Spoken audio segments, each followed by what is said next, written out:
Quelqu'un m'a dit Amen.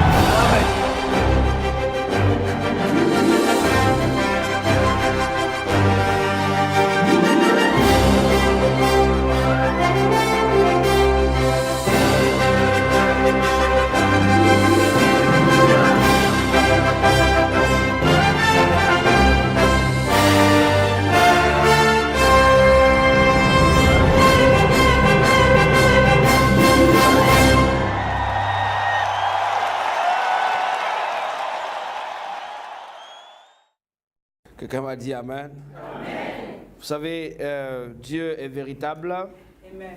Il est Dieu. Dieu est véritable. Amen. Ouais, tu n'as pas besoin que je te force de dire Amen. Yes. Parce que c'est la vérité. Amen. Dieu est véritable. Amen. Dieu est capable de tout. Amen. Il faut que dans ton esprit, que les limitations que tu t'es mises puissent disparaître à cause certainement des échecs répétés dans ta vie, à cause des difficultés répétées, à cause des problèmes qui perdurent, qui persistent. Tu as cessé de croire. Je veux te dire, toi qui es abandonné, toi qui vis des moments difficiles, tu es assurément la bonne personne que l'Éternel recherche ce matin.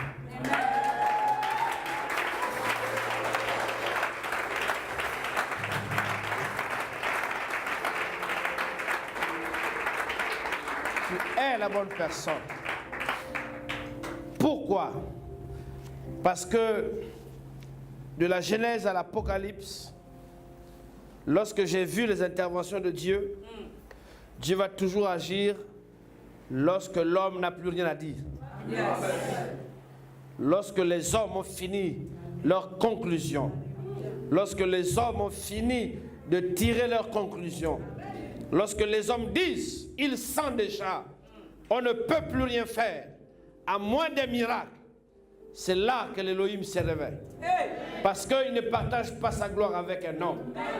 Des fois, Dieu endurcit le cœur de quelqu'un qui est capable de t'aider, pour que lui, il vienne au-devant de toi, pour te démontrer qu'il est véritablement Dieu. C'est pour cela que la Bible dit, maudit soit l'homme qui se confie dans l'homme, car il n'a rien de bon dans le cœur de l'homme. Mais béni soit l'homme qui se confie en l'Éternel. David dit quelque part, il dit, j'étais jeune, j'observais quelque chose. Je constatais quelque chose de la part de l'Éternel. C'est que je n'ai jamais vu un homme juste et même sa descendante mendier le pain. Tous ceux qui servent l'Éternel, qui l'adorent et qui l'invoquent jour et nuit, qui se tiennent dans le sanctuaire, l'Éternel prend soin de leur progéniture. C'est pour cela que je suis en train d'annoncer à quelqu'un en te disant, ne t'inquiète de rien, ton Rédempteur est vivant. Le Dieu devant qui tu te prosternes est véritablement Dieu, est autant marqué. Il se lèvera pour démontrer qu'il est le Seigneur des Seigneurs, qu'il est le Roi des Rois, qu'il est celui qui veille sur sa parole.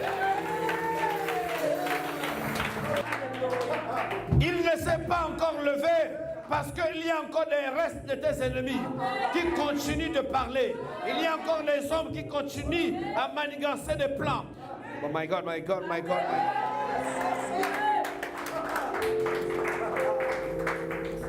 L'Éternel est sur le point de faire venir quelque chose de nouveau dans ta vie. Amen.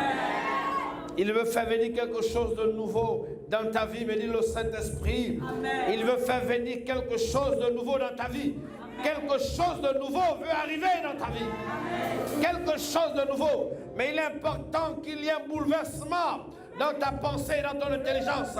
Arrête de mettre des limitations devant le Dieu que j'adore. C'est un Dieu véritable. Asseyez-vous sur le reste de vos ennemis. Quelqu'un me dit Amen.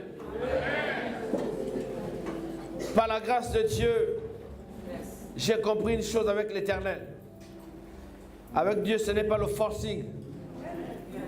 Non. Quand il y a le forcing, il y a un problème.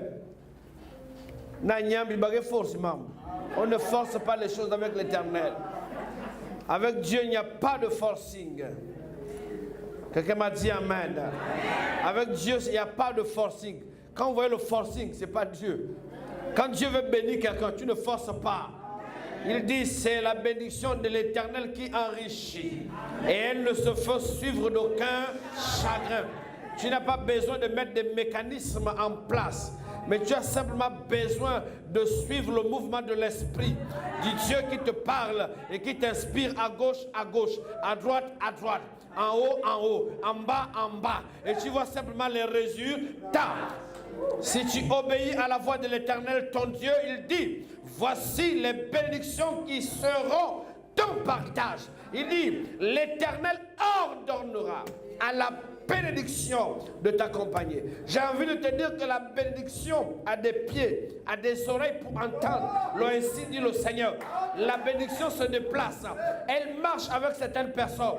Elle a marché avec Abraham. Elle a marché avec Isaac. Elle a marché avec Jacob. Elle est dans les 12 tribus d'Israël. La bénédiction de l'Éternel est sur la terre. Elle n'est pas au ciel, mais elle est sur la terre.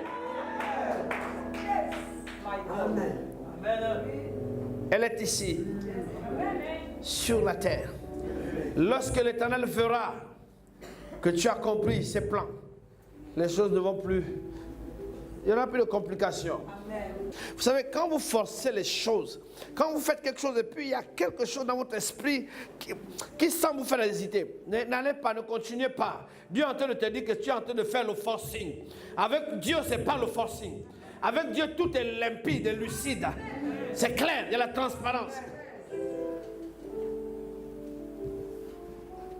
Si Dieu t'a appelé, le Dieu qui t'a appelé à faire ce que tu dois faire, lui-même va mandater des personnes pour venir vers toi. Amen. Lorsque Dieu a mandaté Noé de construire l'arche, il dit à Noé, j'ordonnerai à 2 espèces de venir vers toi. Et quand ils viendront vers toi, tu vas les préserver la vie. Amen. Donc les animaux qui sont rentrés dans l'arche par la puissance du Saint-Esprit. Donc quand Dieu appelle un homme, les hommes qui viennent prier à l'église, ça ne doit pas être les mains mystiques, les mains des fantômes, les mains des bébés qu'on plante dans les hôtels, qui doivent amener la foule. Mais ça doit être le Saint-Esprit qui convainc et qui amène les gens pour venir reconnaître l'Élohim. C'est pour ça que je ne suis pas complexé par rapport à la foule. Non, je suis calme.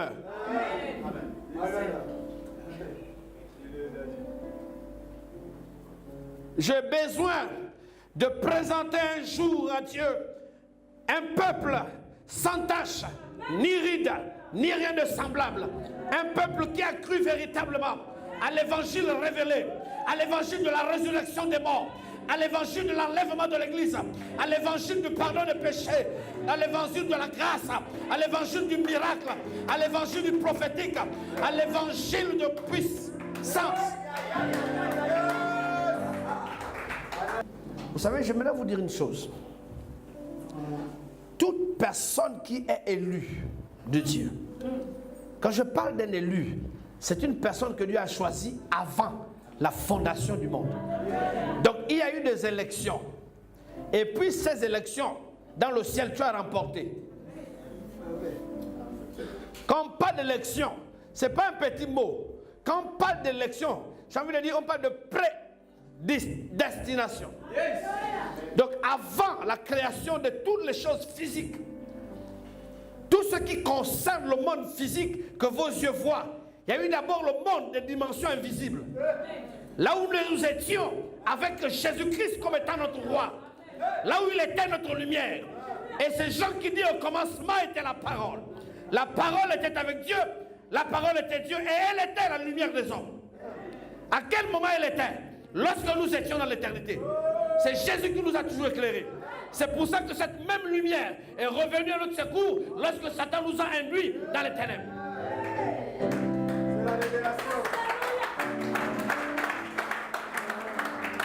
Dieu veut faire quelque chose de nouveau dans ta vie. Tel est le thème de ce matin.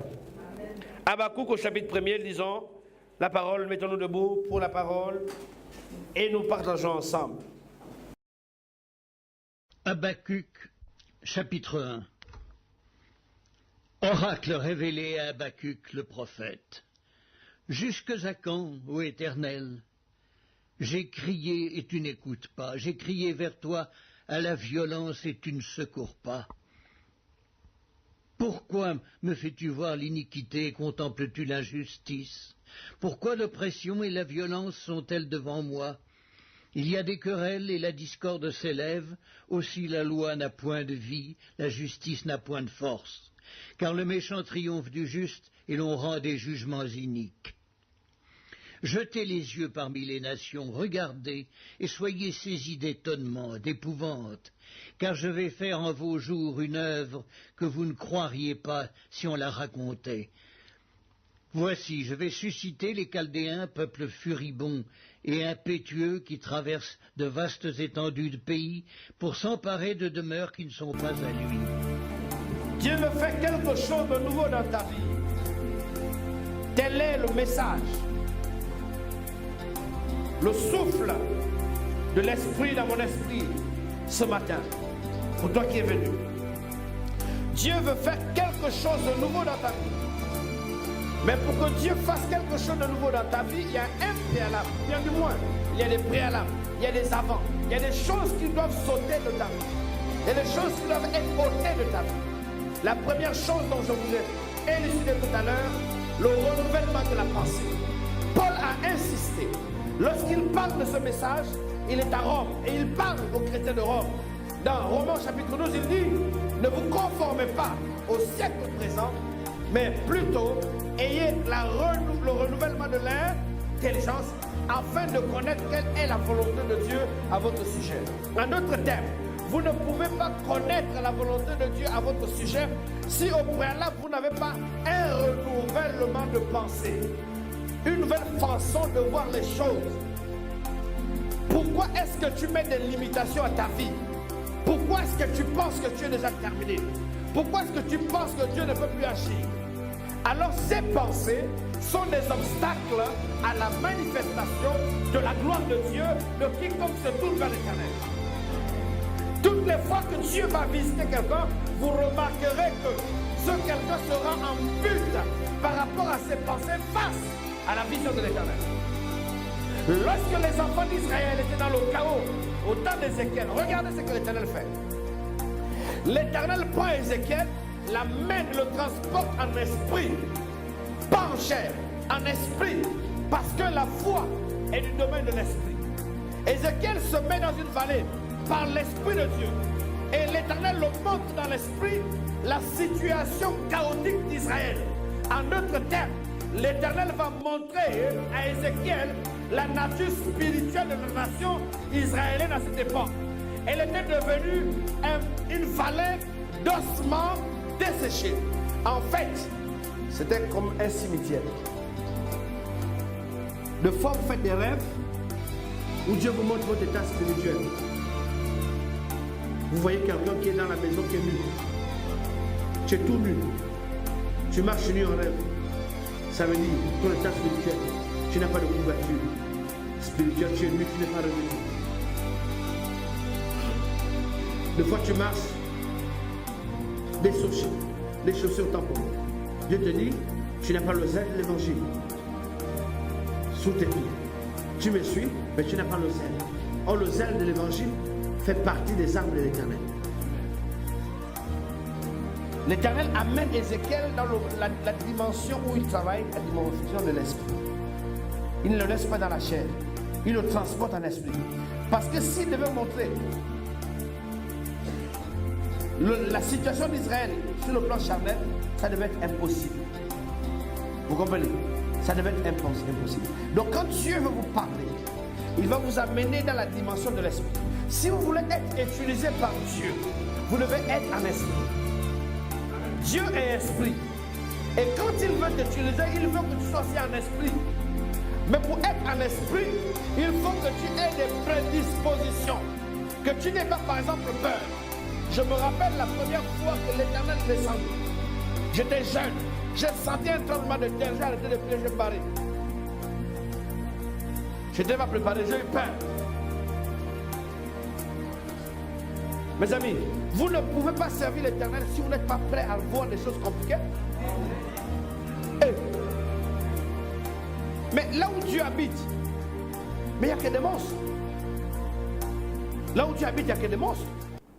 Vous êtes des êtres vivants comme 4 têtes, des yeux autour. Ce n'est pas des monstres. Hein? Mais tu vois quelqu'un qui a des monstres partout, tu tombes vers lui.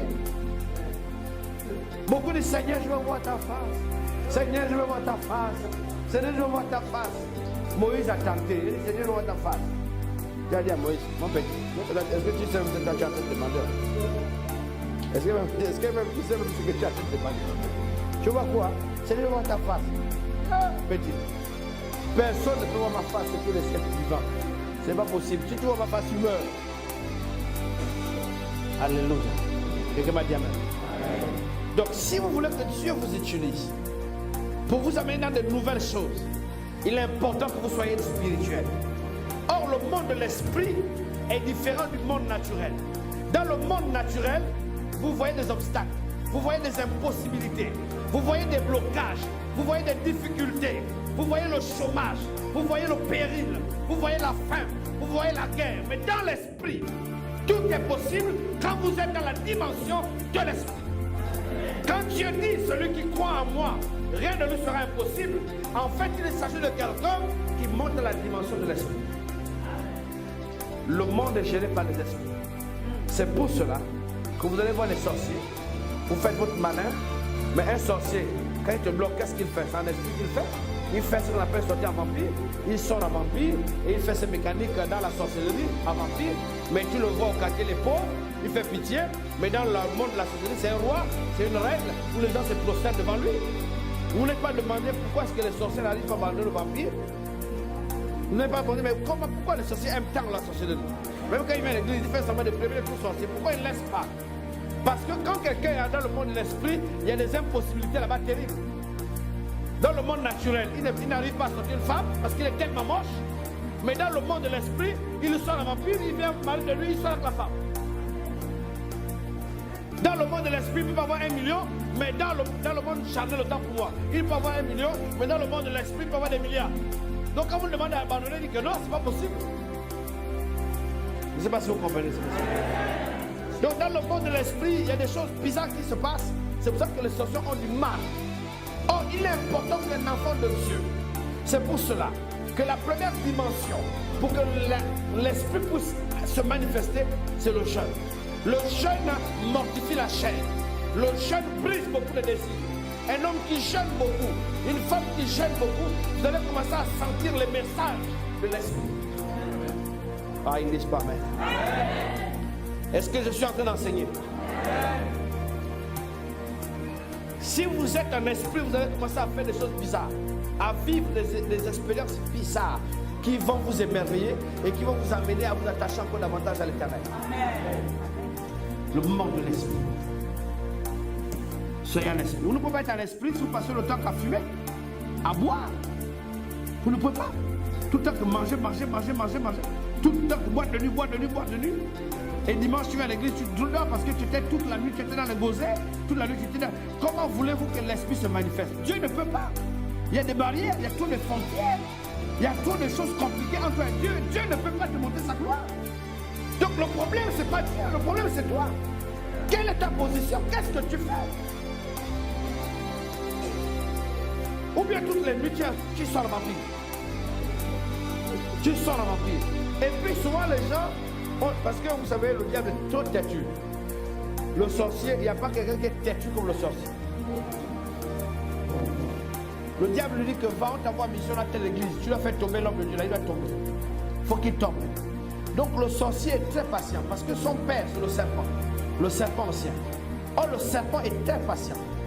Quand on parle de la vipère, j'aimerais vous dire des choses choquantes peut-être ce matin par la grâce. Il y a un message qui m'a choqué. La première prédication de Jean le Baptiste. Sa première prédication, il prêche à des religieux. La première prédication de Jean le Baptiste, il prêche à des religieux. Il a dit race de vipères. Des gens qui avaient des soutanes. Des gens qui étaient dans le temple. Des gens qui faisaient des sacrifices. Des gens qui sacrifiaient des pigeons, des tourterelles, qui faisaient l'homélie, qui faisaient le sacerdoce. Mais Jean les a dit, race de vipères. Oh. Et puis Jésus a complété, il voudrait vous faire le diable. Mais qui amène Jésus à la croix? C'est les religieux. Dans nos églises, il y a plein de sorciers. Ils sont là cachés, mais des grands sorciers. Ils sont venus en mission à l'église. Il ne faut pas que l'église se remplisse. Il ne faut pas que les gens se marient. Il ne faut pas qu'il y ait des diplômes. Il ne faut pas qu'il y ait la foule. Il ne faut pas que l'église en marche. Il ne faut pas que les gens donnent l'argent. Il ne faut pas. Et quand ils ont un pasteur sorcier, tous ensemble, maintenant, alors dans leur concembule de sorcellerie, ils ouvrent les portes, l'église est remplie d'un plein. Puisque le pasteur est sorti. Je sais de quoi je parlais, des pasteurs sortis. Quand on te donne quelque chose pour attirer la foule, quand on te donne quelque chose pour attirer la foule, si au départ tu n'as pas d'abord pour toi, ce qu'on va te donner ne marchera pas. Si tu n'es pas d'abord sorcier au départ, quand on te donne un truc, on va planter ça à l'église. Dès qu'on dit seulement au nom de Jésus, ça c'est détruit. Donc ça ne peut pas marcher. Dès qu'on dit seulement au nom de Jésus, c'est détruit. C'est détruit sur place. Donc c'est pour ça que ce n'est pas la peine d'aller chercher. Beaucoup, je sais. Beaucoup vont chercher. On a dit qu'il y a tel qui a tué la foule. Il allait prendre les choses, faire. Mais dès que le même il a dit au nom de, tout s'est détruit.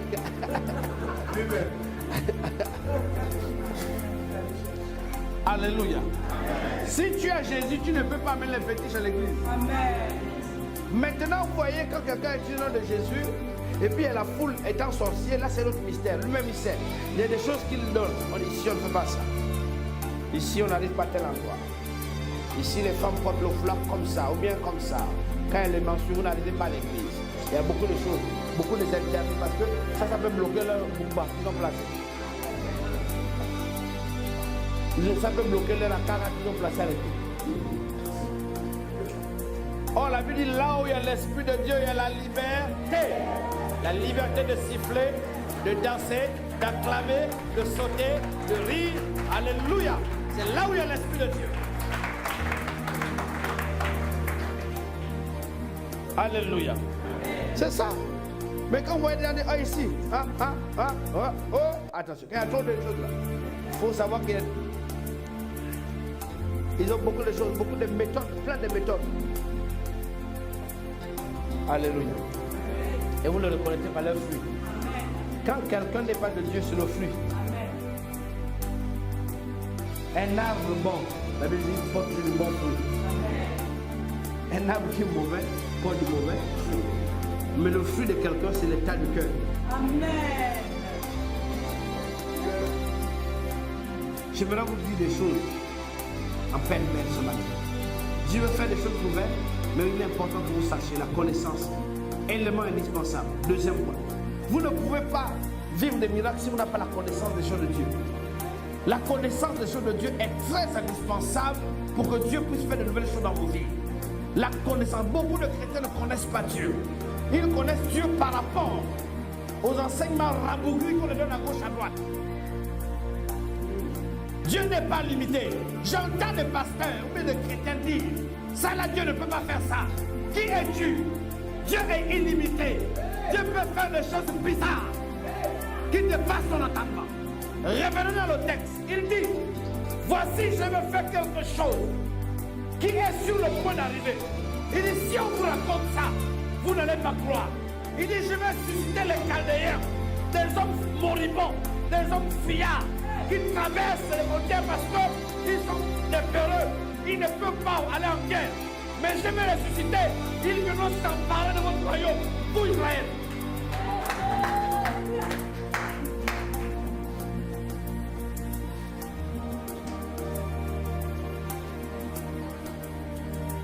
J'ai dit quoi, Ézéchiel? Abakouk dit quoi, Seigneur? Les Chaldéens, que n'importe qui bastonne, c'est eux que tu vas amener pour nous bastonner nous. Dieu est bizarre. Pour te répondre, toi qui dis que ça, là, ne pas faire. Mais là, l'histoire de Abakouk nous enseigne. Les Chaldéens étaient des peureux, un peuple fouillard. Ils sont en train de fuir. Pourquoi? Parce qu'il n'y a pas la force. Il faut tout le temps barrer. Je dis que ceux-là qui sont habitués de barrer, cette fois-ci avec vous, ils ne vont pas barrer, ils vont vous damer. Est-ce que les gens comprennent l'évangile? Est-ce que les gens comprennent l'évangile? Donc quand Dieu va agir, il va t'étonner. Dis avec moi, Éternel, étonne-moi. Fais des nouvelles choses dans ma vie. Des bonnes choses dans ma vie. Des choses nouvelles que je n'ai jamais vues. Que mes yeux n'ont jamais vues. Que mes oreilles n'ont jamais entendues. Qui ne sont jamais montés à mon cœur. Éternel, je t'en supplie. Fais de nouvelles choses dans ma vie. Je suis fatigué des anciennes choses. Je veux de nouvelles choses. Des grâces nouvelles. On lève ton sous de pieds. Commence à supplier l'Éternel. En disant, je veux de nouvelles choses dans ma vie. Des choses nouvelles dans ma vie. Des choses glorieuses dans ma vie. Élève ta voix. Seigneur, je veux de nouvelles choses. Je veux des choses nouvelles. Je veux un argent nouveau. Un argent glorieux. Une force nouvelle. Une puissance nouvelle. Je veux le renouvellement. Éternel, je veux de nouvelles relations. Amène-moi dans une autre dimension, paix. Je veux de nouvelles choses dans ma vie, des nouvelles choses, des choses glorieuses. Oh Éternel, de tout ce qui fait obstacle à ma vie et qui m'empêche de vivre de nouvelles choses.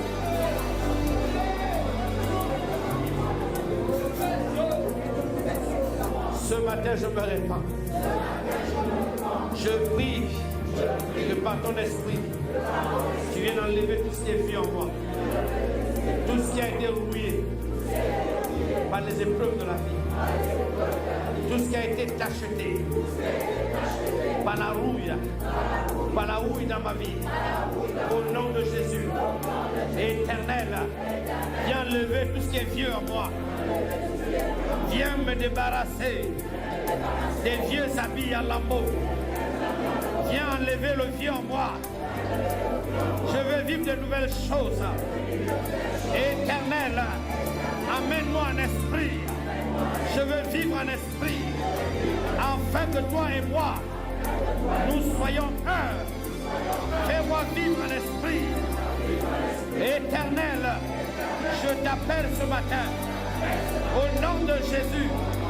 Tout ce qui fait obstacle à la nouveauté dans ma vie, toutes les choses mystiques, toutes les barrières qu'on a établies dans ma vie pour empêcher aux nouvelles choses de venir dans ma vie, vous tombez maintenant, vous tombez maintenant, vous tombez maintenant, au nom de Jésus. Je viens briser ce matin, Père, dans ma vie, toutes les barrières mystiques qu'on a mis dans ma vie pour que je ne vive pas de nouvelles choses.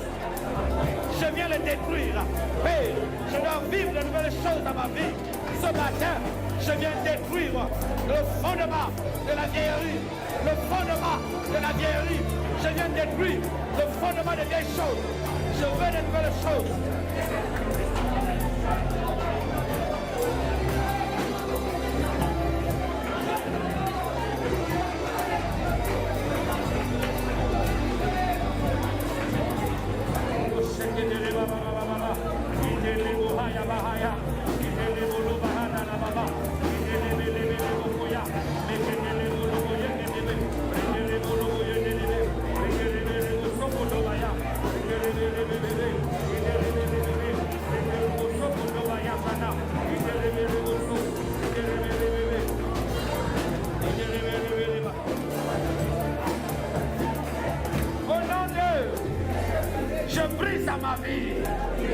Toutes mes noirs qui empêchent aux bonnes choses de venir dans ma vie.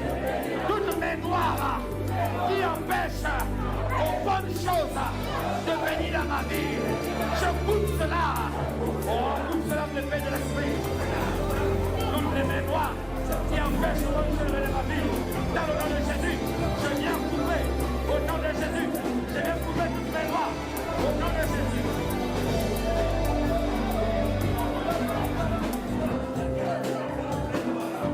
Bonjour peuple de Dieu, je m'appelle Jacqueline.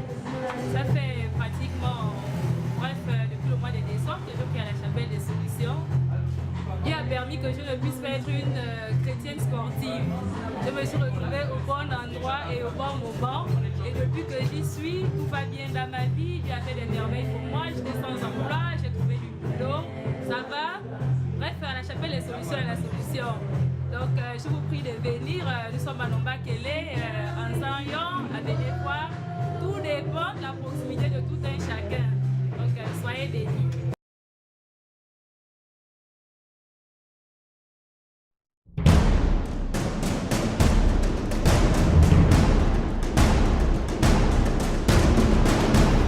Okumadiama.